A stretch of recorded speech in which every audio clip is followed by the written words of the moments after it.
Olá pessoal, então estamos de volta aí para a gente tratar da nossa unidade 2, que é a unidade em que a gente vai trabalhar os métodos de estudo em biologia celular.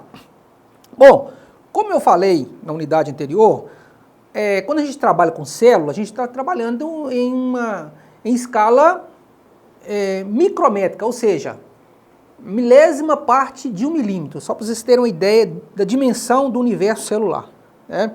Então a gente não consegue, obviamente, visualizar uma célula a olho nu. A gente precisa então de equipamento para poder trabalhar, poder estudar essas estruturas, tá certo? Então o equipamento, a ferramenta utilizada aí para a gente estudar uma célula é o microscópio. Então na aula de hoje, na unidade de hoje, a gente vai discutir aí, falar desse equipamento. Não só do equipamento, mas também do que acontece antes, para que a gente possa ter condição de visualizar esse material no microscópio. Então a gente tem um processo que antecede a visualização do microscópio. Porque quando a gente está no microscópio, a gente pega uma placa de vidro, que a gente chama de lâmina, insere esse material no microscópio e visualiza. Porém, tem algumas etapas antes de chegar aí no microscópio, na visualização do microscópio. Mas primeiramente a gente vai falar do microscópio, do equipamento, a gente vai demonstrar o que é o microscópio. Posteriormente a gente pode gravar uma situação lá do laboratório prático, para que vocês possam visualizar de forma prática esse equipamento, tá? Que é o microscópio. Bom, então o microscópio são divididos em duas categorias. Microscópio óptico ou microscópio de luz e o microscópio eletrônico. Bom, o que diferencia um do outro? O microscópio de luz ou microscópio óptico, a imagem é formada através de uma fonte luminosa. Então aí a gente precisa entender de forma bem breve aí, o mecanismo de formação da imagem, que é um princípio físico, né? A luz, quando ela incide em um objeto, a luz ela é composta, a luz branca, que é essa luz aí que a gente está vendo no dia a dia aí, ela é composta de várias cores, vários raios luminosos. Quando a luz incide sobre um objeto, uma parte dessa luz é absorvida, a outra é refletida. Por exemplo, se a luz incide sobre um objeto e esse objeto tem a cor vermelha, por exemplo, isso significa que as demais cores que compõem a fonte de luz, a luz branca, as demais cores é absorvida pelo objeto e a cor vermelha é a refletida. Então essa luz, essa cor que é refletida, ela entra pela nossa retina, e por isso que a gente enxerga aquele objeto vermelho. E o microscópio, ele também segue esse princípio. Veja bem, então no microscópio a gente tem uma fonte luminosa, luz branca, e essa luz, ela incide sobre a minha amostra, que vai ser colocada aqui, obviamente, e essa amostra, normalmente, ela é corada, que é o que a gente vai ver depois, mais para frente. Se ela estiver corada de roxo, obviamente, o roxo vai ser refletido e ao refletir ele entra pela objetiva para formar a imagem, tá certo? Bom, então o aparelho, o microscópio óptico, ele é constituído de uma fonte luminosa e conjuntos de lentes ópticas que são capazes de aumentar essa minha imagem. Ok? Então aqui a gente tem aqui uma representação aqui, né, de imagem de microscópio, uma bactéria vista no microscópio, aí num microscópio óptico, mas diferente, um microscópio mais sofisticado, uma célula do glóbulo branco, leucócito, e uma hemácia, que é uma célula sanguínea, que é a mais predominante no sangue, tá certo? Então a gente tem microscópio óptico, que utiliza uma fonte de luz, que utiliza esse princípio que eu citei, e o microscópio eletrônico, que utiliza uma fonte de elétrons. Aí é um outro princípio. O microscópio eletrônico, ele não utiliza esse mecanismo de corar a amostra. Uma fonte de elétrons que atravessa a amostra e por diferença de densidade, de espessura aí da região, ele vai formar a minha imagem onde o elétron, o feixe de elétrons atravessa com mais resistência, vai ficar mais escuro, onde atravessa com mais facilidade, fica mais claro. Então, por diferença de densidade, você consegue formar a imagem. O microscópio eletrônico ele tem um poder de resolução muito maior do que o microscópio óptico. Então, o microscópio óptico ele me permite aumentar uma imagem aí, no máximo 1.800 vezes. O microscópio eletrônico a gente consegue aumentar aí até 500.000 vezes, olha a diferença. Mas o microscópio eletrônico é um microscópio caro, então a gente é encontrado somente em grandes centros que fazem pesquisa, que justifica a utilização desse equipamento. Bom, então o microscópio óptico, que é esse que utiliza essa fonte de luz, ou o microscópio óptico ou o microscópio de luz, também conhecido como microscópio de luz, compõe-se de uma parte mecânica, que é a parte que a gente manuseia diretamente, para ajustamento de foco, por exemplo, e uma parte óptica, que é a parte de lente, que é a parte responsável pelo aumento, tá, de lentes convergentes ou divergentes. A parte óptica é constituída por 3 sistemas de lentes. Então, a parte óptica do microscópio são 3 componentes compostos por lentes. O condensador, as objetivas e as oculares. O condensador é o seguinte, qual que é a função do condensador? A fonte de luz, quando ela emite os raios luminosos, os raios saem espalhados. Mas para a gente otimizar a utilização dessa luz, no microscópio existe um suporte, um equipamento chamado condensador.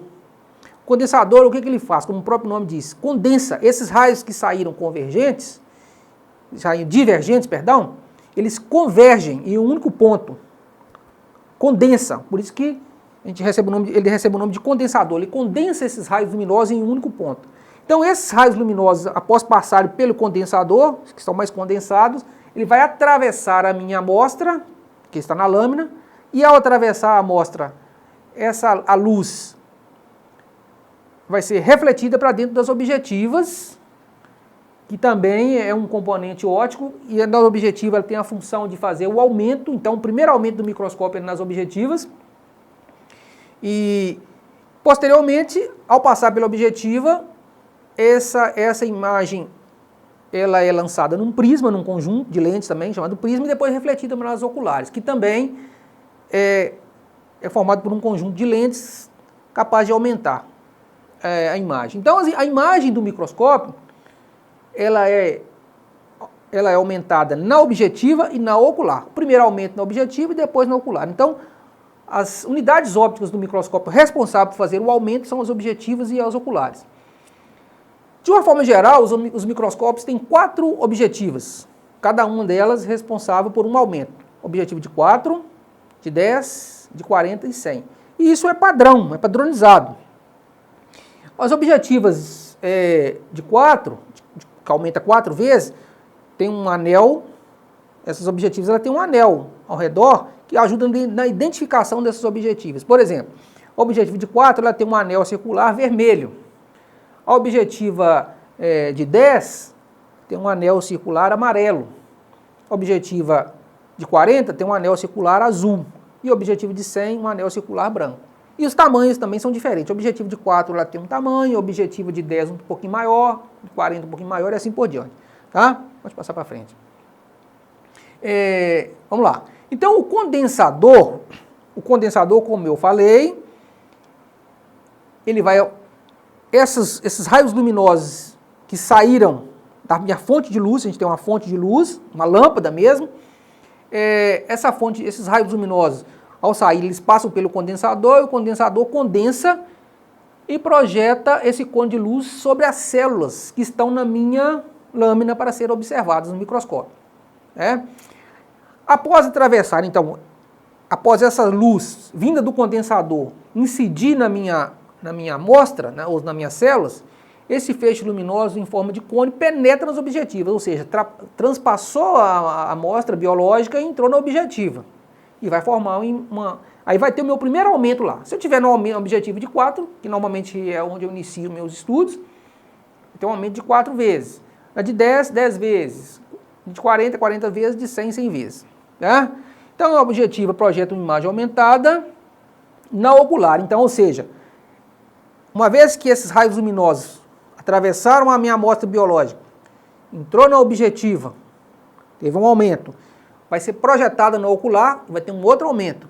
Que a ocular é onde está, que fica em contato direto, aquele conjunto de lentes fica em contato direto com o olho do observador. A gente vai ver no nosso próximo slide, nos slides posteriores. Então, o aumento do microscópio, ele é o aumento total do microscópio, é o aumento da objetiva vezes o aumento do ocular. As objetivas, isso é padrão, 4, 10, 40 e 100. A ocular, a gente tem ocular de 10 ou de 18 vezes. E ocular você pode trocar, você pode tirar de um microscópio e colocar no outro. Você pode tirar um de 10 e colocar um de 18. Né? Qual que vai ser o aumento, então, total? O aumento total é o aumento da ocular vezes o aumento da objetiva. Como assim? Se eu tiver numa objetiva de 10, numa objetiva de 4, né, por exemplo, com a ocular de 10, o aumento total é 4 vezes 10, 40. Se eu mudei o objetivo, girei o revólver, coloquei no objetivo de 10. Qual que vai ser o meu aumento final? 100. É só você multiplicar o aumento da ocular vezes o aumento da objetiva. Tá bom? Vou passar. Então, olha só. O princípio geral, né, de formação da imagem, como que o princípio geral de formação da imagem no microscópio, como seria? Fonte luminosa, né, os raios saem espalhados, né, os raios vão sair todos espalhados, divergindo. Quando incide quando bate no condensador, o condensador ele condensa esses raios, vai atingir o objeto, depois que ela transpassar o objeto, esses raios, depois de passados pelo meu material biológico, entram na objetiva vai pela ocular, e da ocular vai na sua retina, onde vai ser formada a imagem. Tá? Vamos passar. Bom, então aqui a gente tem uma visão ampla daquilo que eu falei.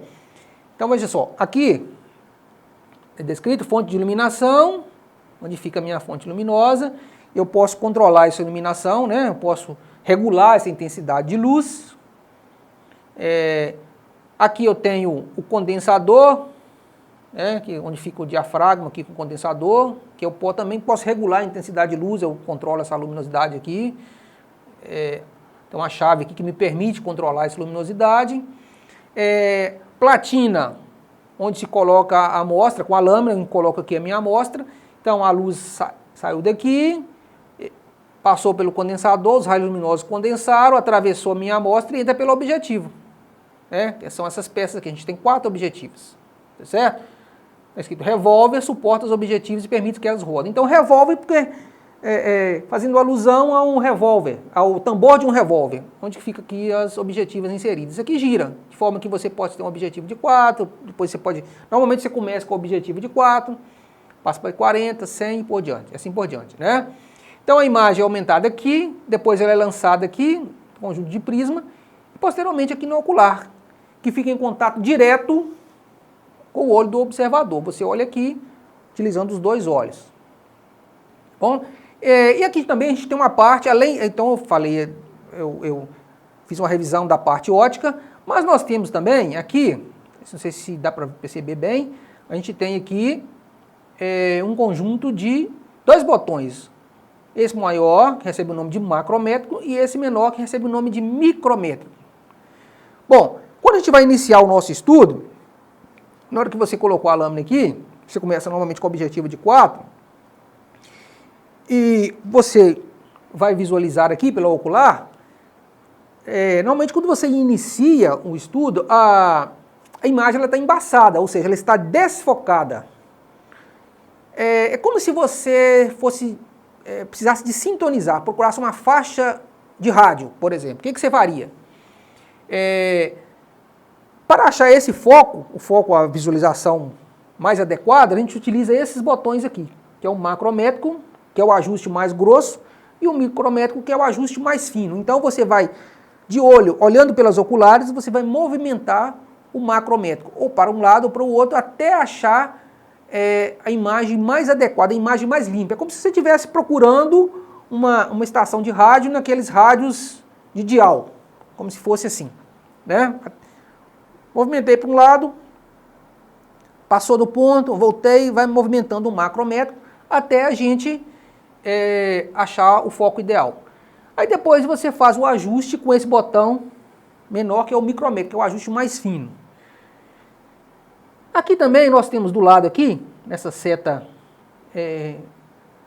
com esse detalhe diferente aqui, a gente tem um botão chamado chariot, que é uma palavra de origem francesa, relacionada a charrete, como se fosse passear, uma charrete, né?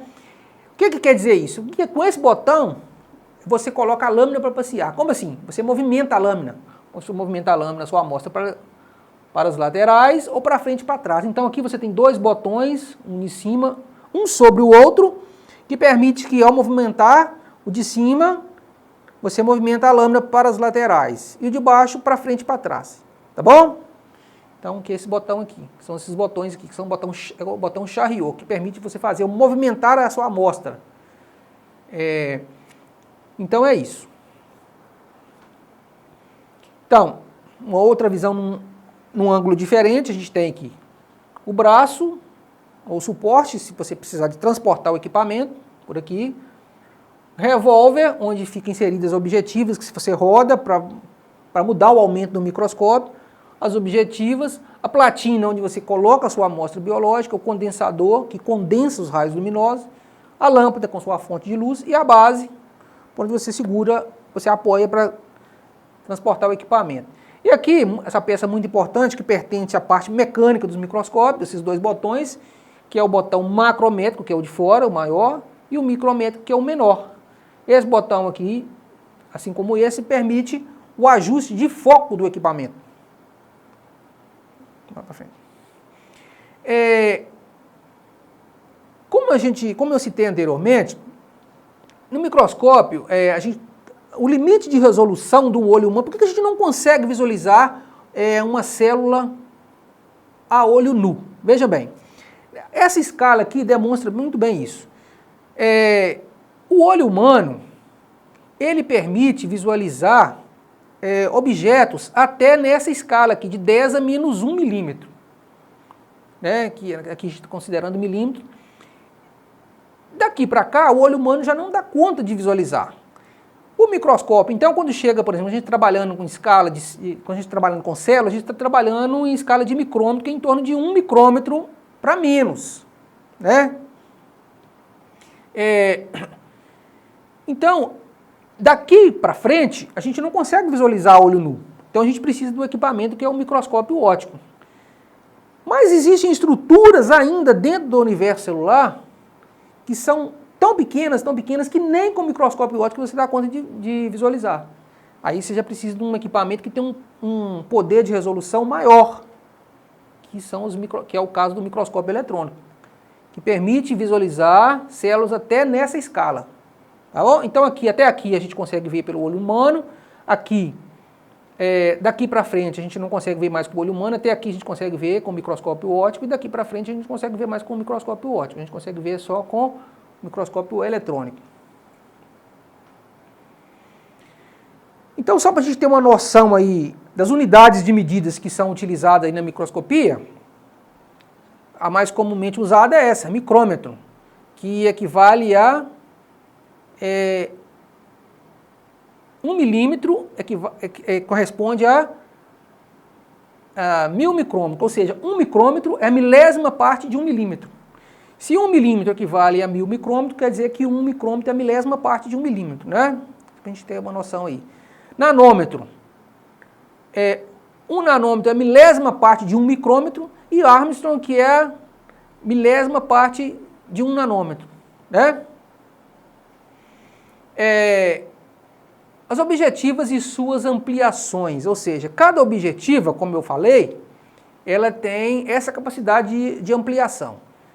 4, 10, 40 e 100 vezes, que são os objetivos que a gente tem, né?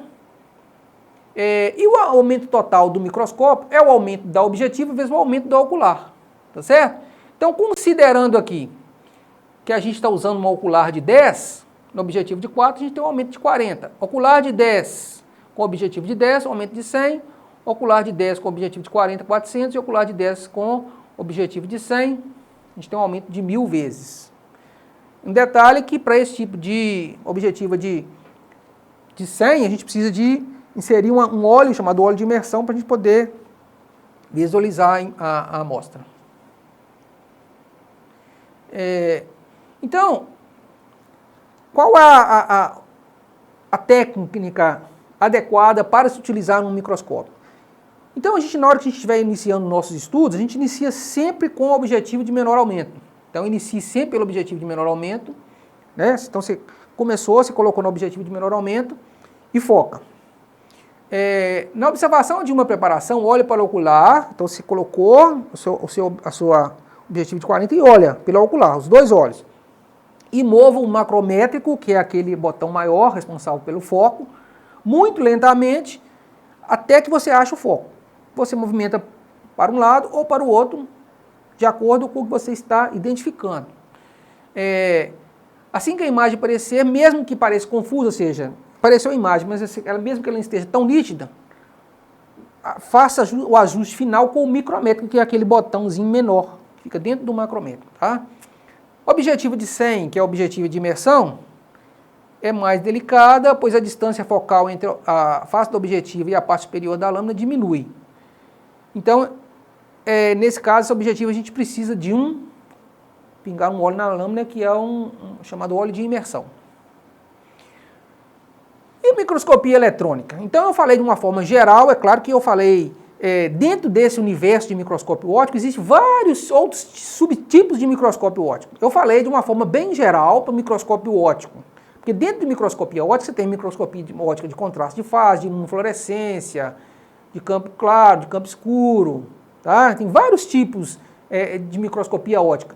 Aí eu falei de uma forma geral, microscópio óptico básico. E o microscópio eletrônico. Qual que é o princípio de funcionamento do microscópio eletrônico? Vamos lá. Então, vejam só. Como eu falei para vocês, o microscópio óptico, eu preciso de corar a imagem, porque a luz, ao incidir na imagem, ela vai refletir uma determinada cor. Ela vai refletir, a luz ela é composta por várias cores, e quando ela incide na imagem, a imagem está corada, ela vai refletir essa cor que foi utilizada para corar a minha imagem. Diferentemente do microscópio eletrônico. O microscópio eletrônico, ele não tem utilização de corantes, então a gente vai ver a imagem sempre em preto e branco. Então, o microscópio eletrônico, a gente tem dois tipos de microscópio eletrônico, que é o microscópio eletrônico de transmissão e o microscópio eletrônico de varredura. Aí a gente tem duas imagens aí que ilustram bem aí esse equipamento, a monstruosidade desse equipamento, né? E a capacidade de ampliação de um equipamento desse. Bom, como eu falei, a diferença de imagem entre o microscópio óptico e o microscópio eletrônico, né? Olha, aqui você tem a imagem que a gente normalmente vê no microscópio óptico, aqui está usando como exemplo aqui um esfregaço de sangue, para ver os hemácias, né? Os leucócitos, com as células brancas. E aqui o microscópio, a gente está vendo bactéria. Imagina só, a bactéria é menor do que uma célula eucarionte. Você não conseguia ver uma bactéria como ela é de fato no microscópio eletrônico. Você pode corar, no microscópio óptico, você pode corar e ver que tem bactéria ali, mas você não consegue ver no microscópio óptico a estrutura de uma bactéria mesmo, a estrutura tridimensional principalmente de uma bactéria. E aqui a gente está conseguindo ver detalhes aqui de uma bactéria no microscópio eletrônico, né, sem coloração. Bom, então assim, aqui a gente já está, isso que foi discutido, a gente já está no processo final de visualização. Mas e antes? Como que essa minha amostra, essa minha lâmina chega até ao ponto de ser analisada, de ser colocada no microscópio para observação? Então existe uma preparação antes para que isso aconteça. Tá? Vamos lá. Bom, então veja bem, eu quero estudar, a gente tem muito no nosso laboratório de aula prática, no nosso laboratório prático, a gente tem lá caixas de lâmina com lâminas de tecidos de órgãos diversos. Por exemplo, tem lá uma lâmina de fígado. tem uma lâmina de fígado para estudar a estrutura do fígado e a célula do fígado.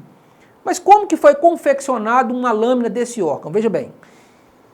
Então, como que é o método de preparação? Então, você sacrificou o animal, que normalmente utiliza aí como cobaia os camundongos, né? Que a gente utiliza para confeccionar essas lâminas. Sacrificou o animal e retirou o fígado desse animal.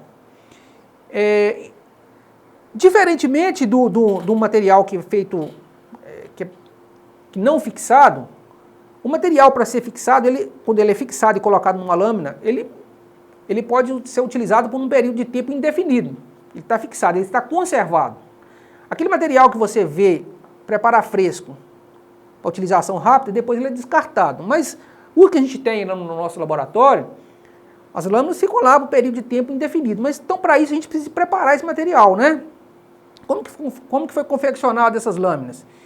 Então, como que esse fígado, essa amostra de fígado chegou lá, foi inserida na minha lâmina de vidro? Sacrifiquei o animal, retirei o fígado e tenho que fazer a fixação dessa estrutura. Fixar com o quê? Fixar com formol para que essa estrutura seja conservada. Tá? Então, consiste na utilização de procedimentos físicos ou químicos para imobilizar as substâncias constituintes das células e dos tecidos. Tá certo? Fornecendo maior resistência para suportar as demais etapas. Então, quando você faz a fixação do material, permite que esse material não se decomponha, para que dê tempo de você fazer as próximas etapas. Os agentes fixadores mais utilizados, como eu falei, são o formol, tamponado e o líquido de Bowen. Ambos fixam as proteínas, evitando a sua degradação. Ou seja, esse material, uma vez fixado, ele colocado na lâmina, ele pode ser utilizado por um período de tempo indefinido, porque não vai degradar, não vai se decompor. Tá? Esse material, então, retirei o órgão, fixei no formol e eu tenho que, como a gente trabalha com escala de micrótono, a gente tem que fatiar essas estruturas de forma bem delgada para que a luz consiga transpassar esse material. Porque se esse material for um material muito espesso, a luz não vai conseguir transpassar esse material. Então eu tenho que fatiar esse material, tá certo? Depois de fixado, eu vou fatiar esse material para colocar na lâmina. Mas só que eu vou fatiar em escala de micrômetro. Olha só, estrutura bem delgada. É como se você, fazendo uma alusão aqui, é como se você fosse na padaria e pedisse para fatiar lá um salame, por exemplo, mortadela. Passa naquela estrutura que é uma navalha, né? O micrótono, ou o processo de microtonia, é mais ou menos isso. Esse órgão, depois de fixado, ele é colocado numa resina, ou naquele material de vela, parafina, perdão, e para dar uma consistência para levar para o micrótono para ser fatiado. Aí no micrótono, se coloca no micrótono e vai passando a navalha, e ela vai fatiando, e você ajusta o tamanho que você quer, né? Então essa etapa consiste basicamente em utilizar um micrótono, que é esse aparelho responsável por fatiar a minha amostra, para obter vários cortes delgados, né, na escala de micrótono, a partir de blocos de parafina, que é o utilizado para dar consistência para esse material, com as peças incluídas. Pode passar. Então aqui está o meu micrótono, né? Eu coloco a minha amostra aqui, né, no bloco de parafina, que o meu órgão aqui, o bloco de parafina, e vou girando.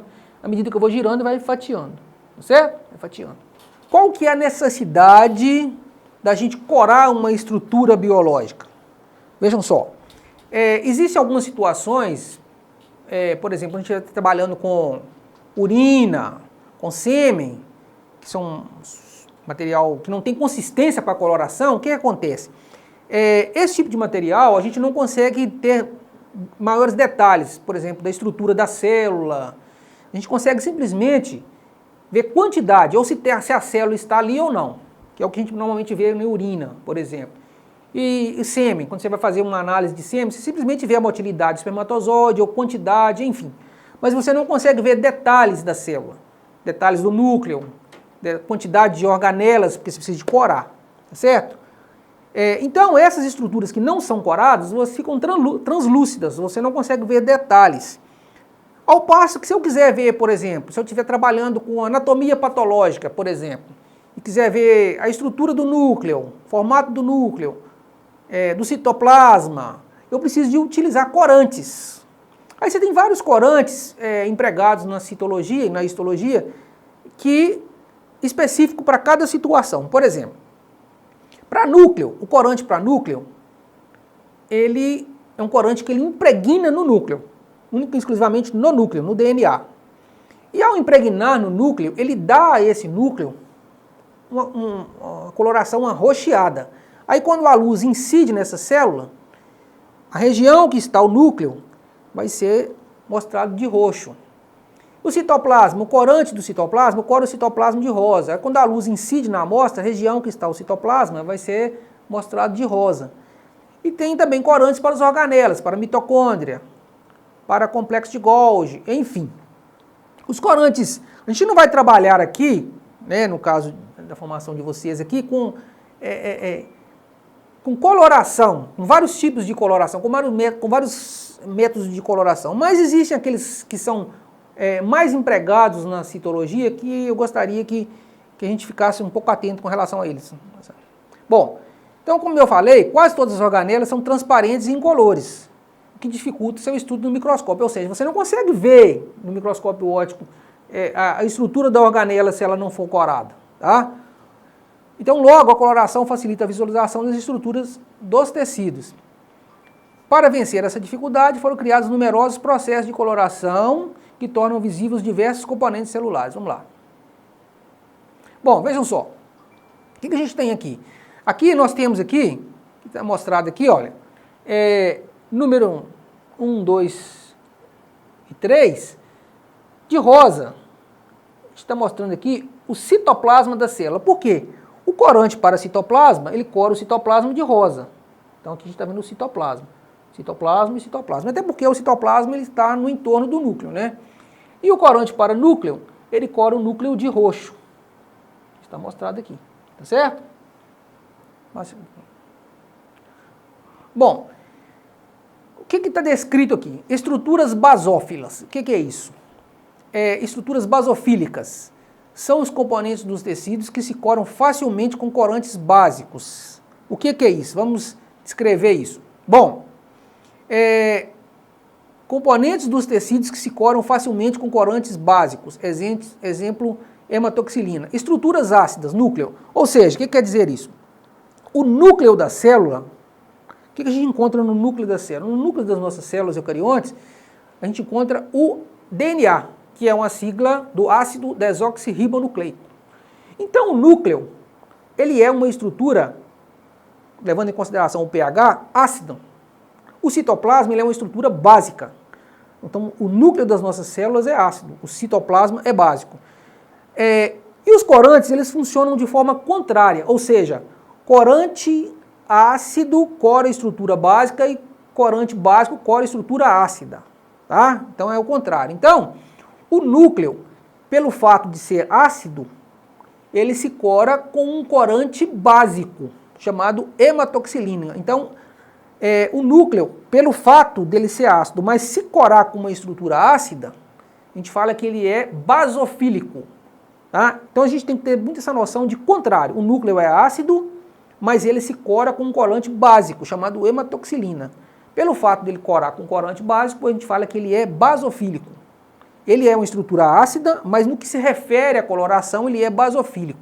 Ao contrário do citoplasma. O citoplasma, ele é básico. Tá? Então aqui, núcleo e citoplasma. Aqui, ó, núcleo e o citoplasma. Está apontado a seta. O citoplasma é básico. Mas ele se cora com um corante ácido. Então, no que se refere à coloração, o citoplasma, ele é acidófilo. Certo? Então, como que funciona? Eu corei o meu núcleo aqui, utilizei a hematoxilina se impregnou aqui, no material genético aqui, e deu a ele é roxo, a hematoxilina é roxa, então onde tem núcleo, fica corado de roxo. Tá? O citoplasma é rosa, ele tem esse tom de rosa, aqui e aqui. Ele vai lá e se impregna no citoplasma, a hematoxilina se impregna no citoplasma e onde a hematoxilina impregnada fica rosa, então o citoplasma fica de rosa, cor de rosa. Vou passar. Então aqui, uma geral de alguns corantes, a gente vai ficar cobrando muito coloração para vocês, eu fiz mais essa parte geral aqui, que são os mais importantes, que é hematoxilina e eosina, né? HE, que normalmente a gente utiliza como abreviatura, H de hematoxilina e E de eosina. Cora o núcleo de azul ou roxo, um citoplasma de rosa, e cora também fibras colágenas, tá? Tem esse outro corante aqui que depois, no momento mais oportuno, a gente vai destacar mais. Ok? Então aí a gente encerra, então a gente fazendo um apanhado geral, o que nós trabalhamos nessa aula? A parte de microscopia, os tipos de microscópio, que esse suporte a gente tem lá no material, né, que tá no material complementar lá que eu reservei para vocês. De uma forma geral, então, a gente trabalhou microscopia, os tipos de microscópio, né, os dois tipos, microscópio óptico e microscópio eletrônico, princípio de funcionamento de cada um, escala de medida e os métodos, o funcionamento desses microscópios, né, para os métodos utilizados para a preparação da lâmina para que ela possa chegar no microscópio. Então é isso.